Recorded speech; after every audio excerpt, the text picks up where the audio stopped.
Y siguiendo con Cidgo, que es uno de los dos grandes temas de esta semana desde Venezuela, uno resalta que el gobierno nuestro, el venezolano, rechaza la decisión de la Corte Suprema Americana ampliando la lista de deudores de Venezuela para contra Cidgo, pues.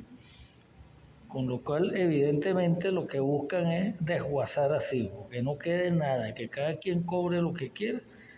Ahora, ¿qué hay detrás de todo esto?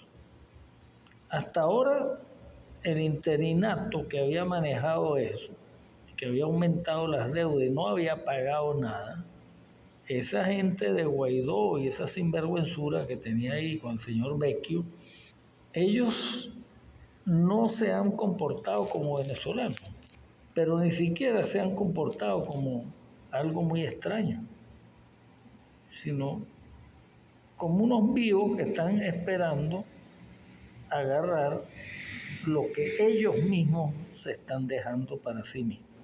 Me explico. Al meter solo a Cristales y a una empresa petrolera, es bastante evidente, porque otras petroleras se han quejado, que esas empresas le habían ofrecido comisiones millonarias en dólares si las dejaban cogerse parte de Cisco al interinato. Al abrir la cuenta, la Corte Suprema lo que está decidiendo, o están decidiendo esos jueces, es cogerse toda Cisco. Porque con lo que iban a cobrar los otros dos, por más que inflado que estuviera, al llegar a algo más concreto, pues quedaba Cisco en manos venezolanas. Es evidente que desde el alto gobierno americano no quieren que Cisco sea una empresa de un país que hoy día está alineado más con Rusia, con China, con Irán, con Cuba, Nicaragua. Bueno, ese es el asunto de ellos. Pero el asunto nuestro es que no solo hay que denunciar eso, hay que denunciar quienes estaban pidiendo comisión desde el interinato e insistir en que esa empresa no la puede estar robando entre el interinato y el gobierno americano, porque fue el gobierno americano quien decidió nombrar presidente a un tipo que no era o aceptarlo como tal.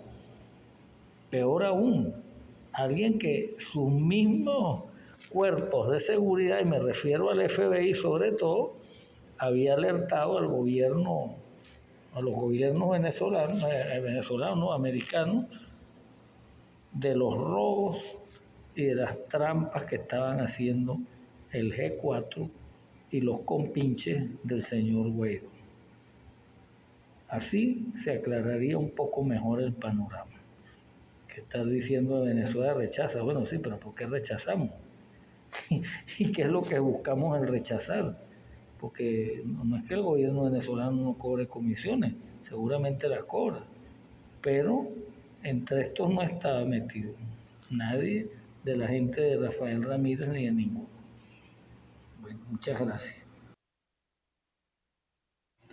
Desde mi país, Venezuela, hay dos temas que por su peso específico sobresalen sobre el resto de dimes y diretes de la politiquería diaria que está llenando medios y redes de fulanito de tal dijo tal cosa y menganito contestó aquella, como si fueran filósofos griegos cuando lo que son unos mequetrefes.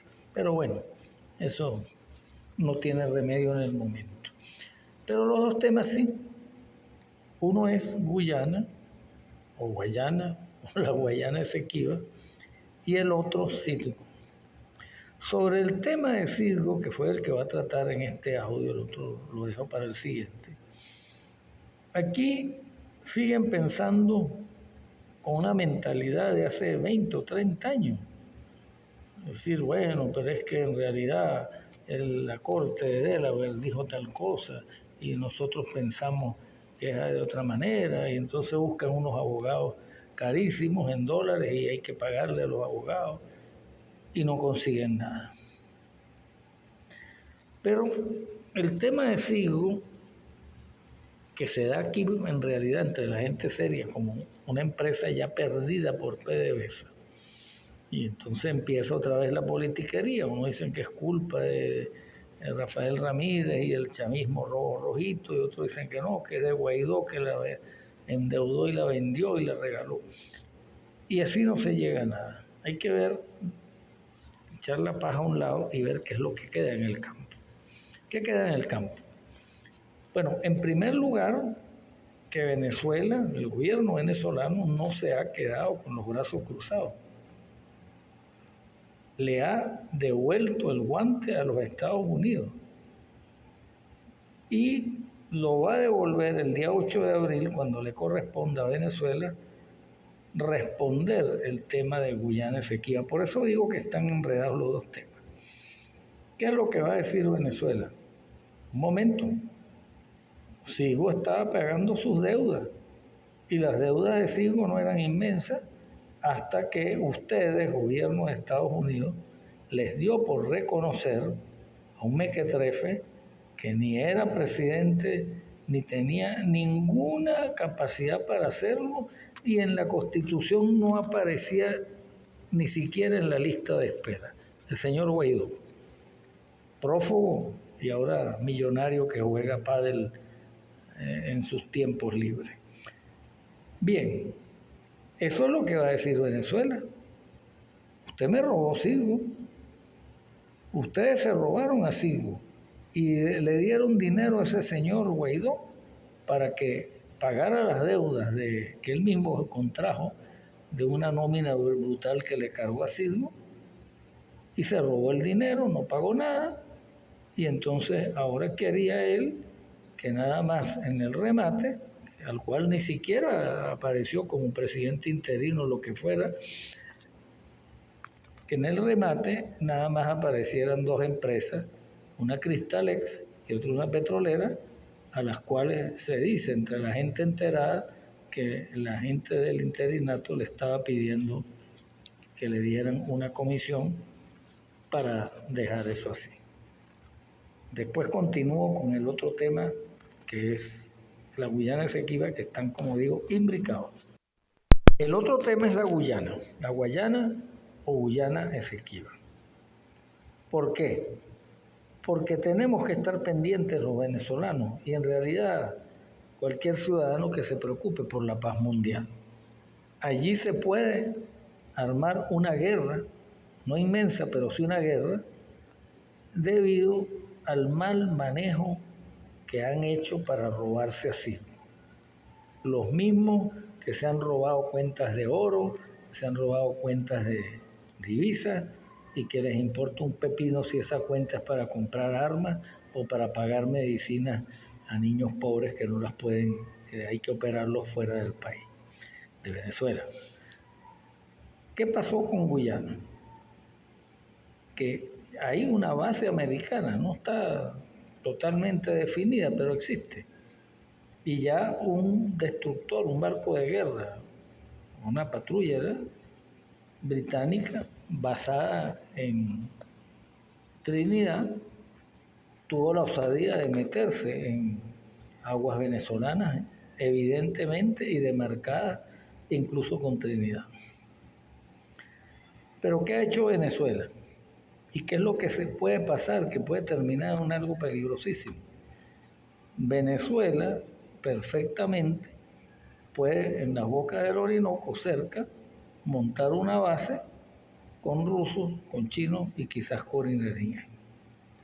Y ahí puede haber problemas con los barcos americanos o los barcos británicos. Porque una guerra en el Esequibo no se va a dar en la tierra. Hay muchos mosquitos y dificultades logísticas a un montón. Pero en el mar sí. Y perfectamente puede ser, porque la posición de Venezuela con respecto a Estados Unidos es: ustedes nos robaron a Sigo, devuélvenla. Nosotros, entonces, si ustedes no nos devuelven a Sigo, vamos a empezar a meternos en territorio Esequibo, que lo dudo realmente, porque ahí puede terminar en un acuerdo entre una petrolera china, una petrolera rusa y una petrolera americana, porque es evidente, y es muy evidente que ya los Estados Unidos de América no es la superpotencia de 1945, que podía hacer lujo de tirar 2 bombas atómicas sobre Japón y nadie iba a protestar. A un Japón rendido, pues. Este es un Estados Unidos que su mismo Departamento de Defensa ha dicho, y no es para engañar ni engatusar, que no están en capacidad de librar 3 guerras o 2 guerras a la vez, y que hay militares que han protestado porque sus buques de guerra o sus aviones tienen cada vez menos cohetes y menos armamento, pero están mandando todo a Ucrania, donde Estados Unidos va a perder, a pesar de que tiene a la OTAN y a Ucrania de aliados. Porque la guerra económica la está perdiendo. La inflación está acabando con Estados Unidos, la inflación está acabando con Europa, y Rusia extrañamente mantiene su economía. Bueno, esto es lo que tenía que decir sobre los temas. El tema de Sigo, que demuestra la pillería del interinato y la pillería de los que lo manejaron, y el tema de la Guayana Esequiba, que el gobierno de Nicolás Maduro, el gobierno venezolano, lo está uniendo un tema con el otro. Gracias.